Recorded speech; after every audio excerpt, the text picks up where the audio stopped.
बहू का सब्र का बांध टूटा और सासू माँ बोली, वरना क्या कर लेंगी आप। नीलम एक मध्य वर्गीय परिवार की पढ़ी लिखी सर्वगुण संपन्न लड़की थी। उसके पिता उसके लिए रिश्ता देख ही रहे थे कि नीलम की बुआ एक बड़े घर का रिश्ता लेकर आ गई।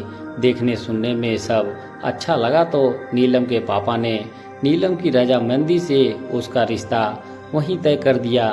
नीलम भी आंखों में नए संसार, प्यार और अपनेपन के सपने लेकर बहू बनकर अपने ससुराल आ गई।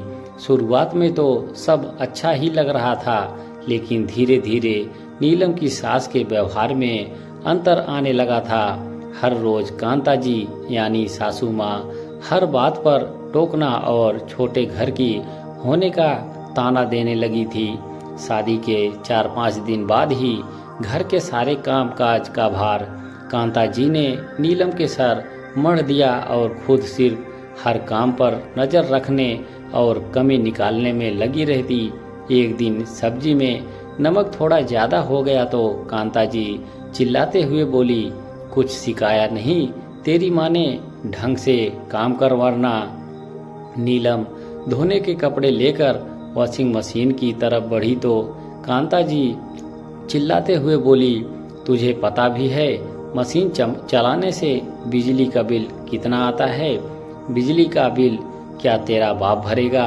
चुपचाप बैठकर हाथ से कपड़े धो ले वरना।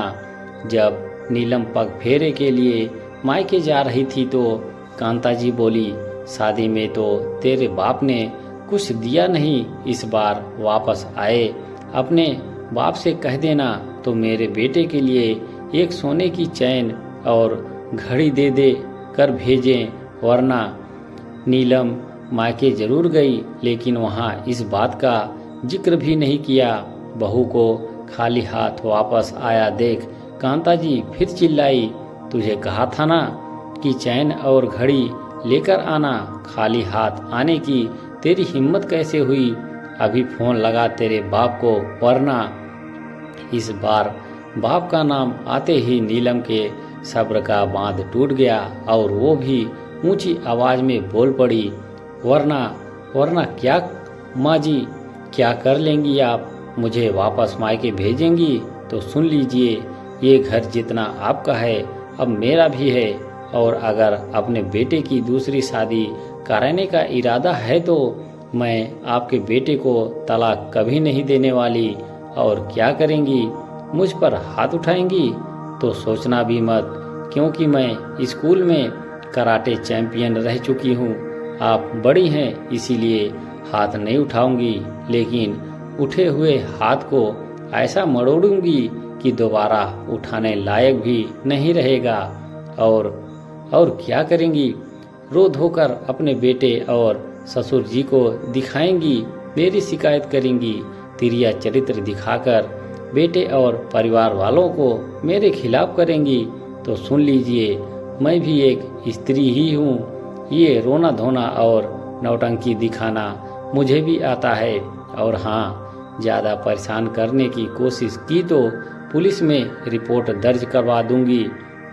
इसीलिए भलाई इसी में है कि आराम से जिएं और मुझे जीने दें, वरना। बहू की चेतावनी सुनकर कांता जी का हलक सूख गया।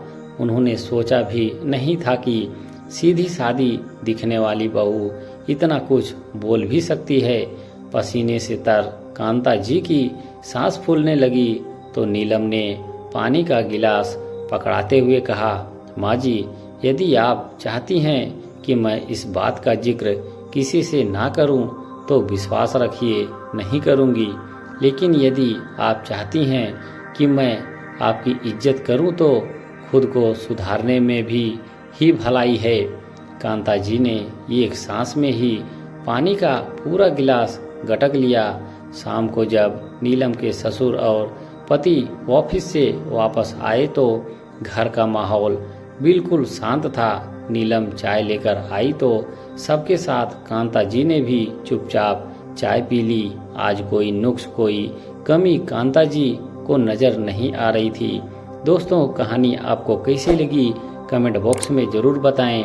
हमारे चैनल पर बने रहने के लिए आप सभी का धन्यवाद।